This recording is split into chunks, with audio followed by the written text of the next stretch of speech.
Okay, so you have received a bad customer review for one of your books on Amazon. What can you do now? Find out in this video.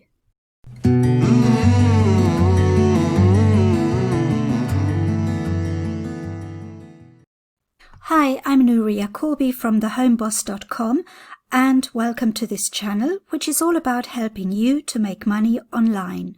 If that sounds interesting, click subscribe to get more videos like this. So you've received a bad review for one of your books on Amazon KDP. What can you do now? Well, let me talk a little bit about reviews first. Are reviews really necessary? And who can leave a review on your account? Well, let's start with the first question.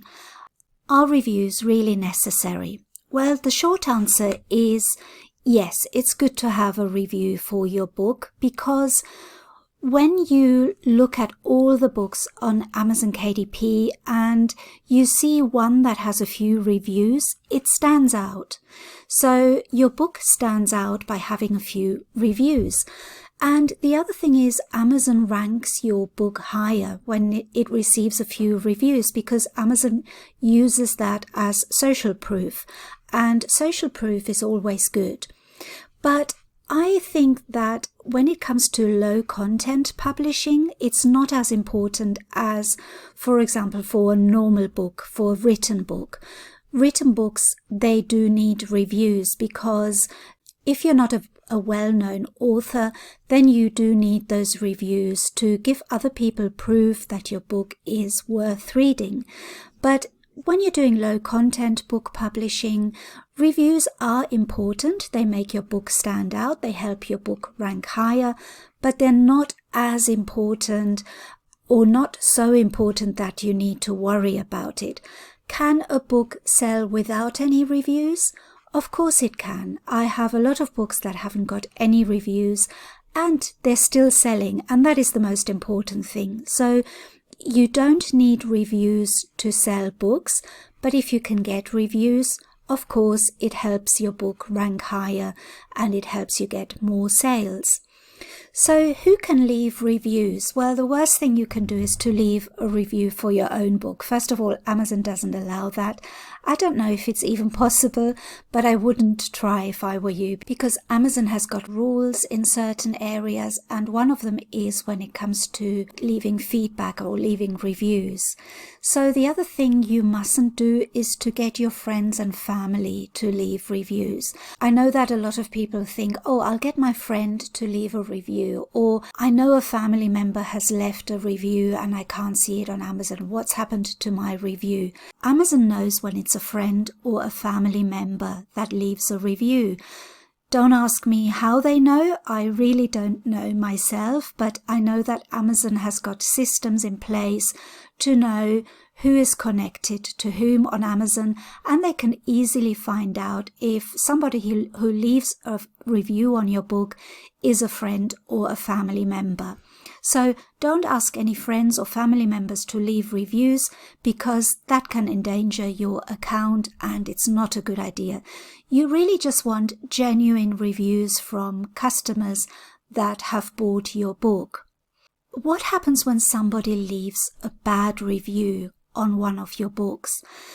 This is what happened to me. I had a book that was selling really well. It took a little while to take off, but when it took off, it started selling really well. And I mean several copies a day.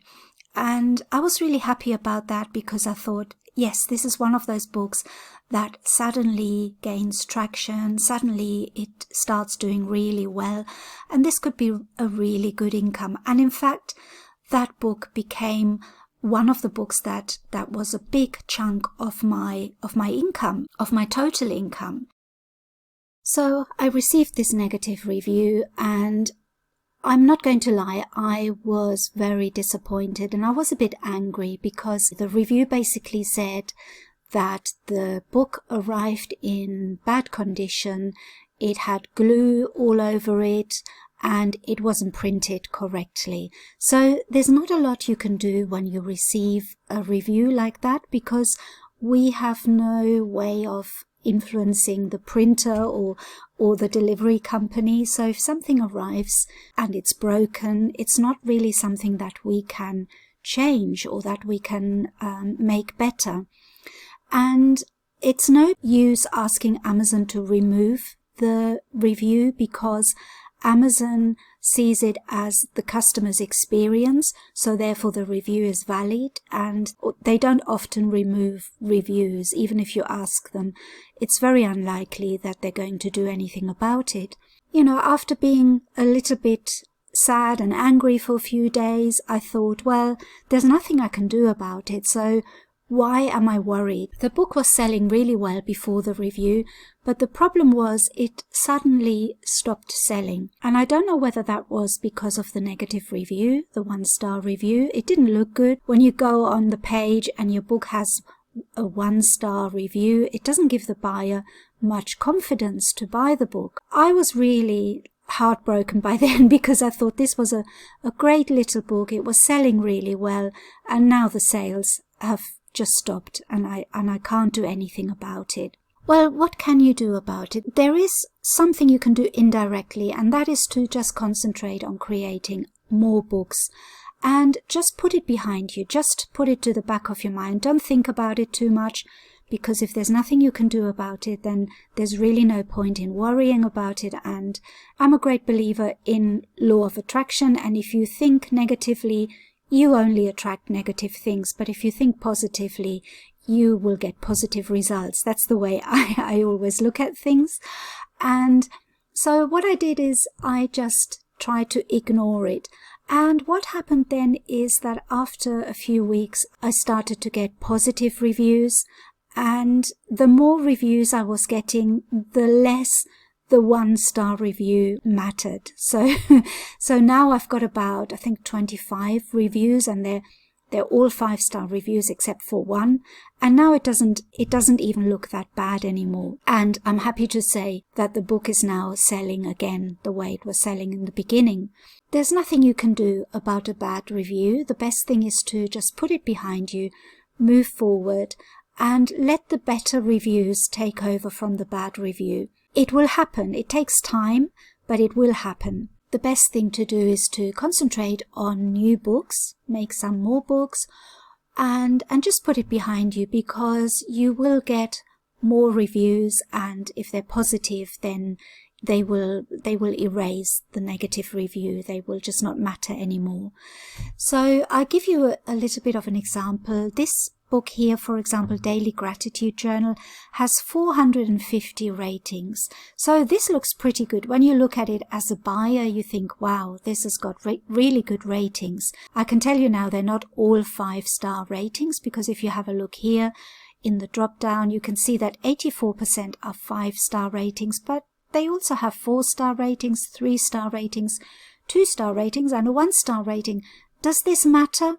No, it doesn't, because the 5-star ratings are far more than the 1-star rating. So in time, even if you get a low rating, in time, the good ratings will make up for that, and the low rating won't matter anymore.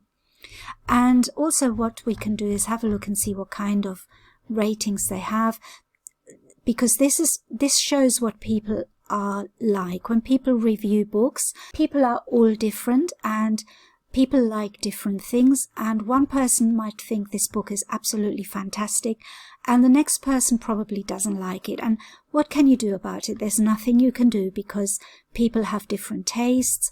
The only reviews that I find very annoying are the ones where they say it hasn't arrived in a good state, because that is something that could have been avoided. For example, on this one, it says it's dirty, it is used or something. It has a sticky spot on the front of the journal that you can tell someone tried to wipe off. Very disappointed.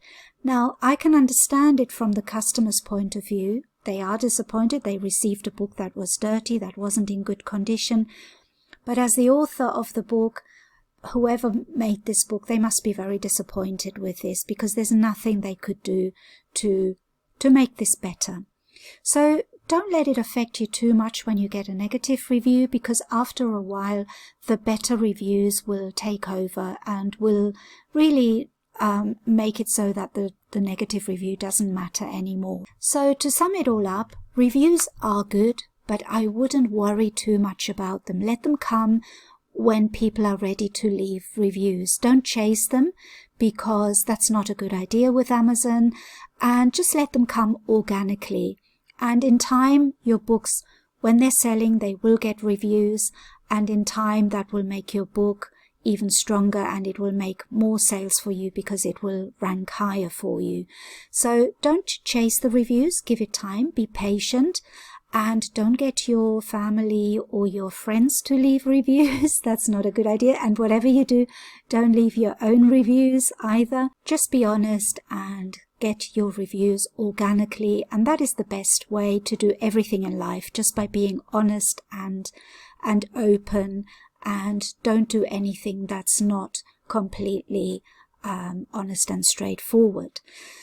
Anyway, I hope you get really good reviews on your books, and the way to do that is to make good quality books and to provide books that people want to use, and make good covers, and then you will find that you do get good reviews. And when a review comes along that is talking about the quality of the book or the printing of the book, there's nothing you can do, so don't worry about it. Other reviews will follow and make that one go away. So I hope you like this video. I wish you a lot of 5-star reviews on your books, and I'll see you soon. Bye bye.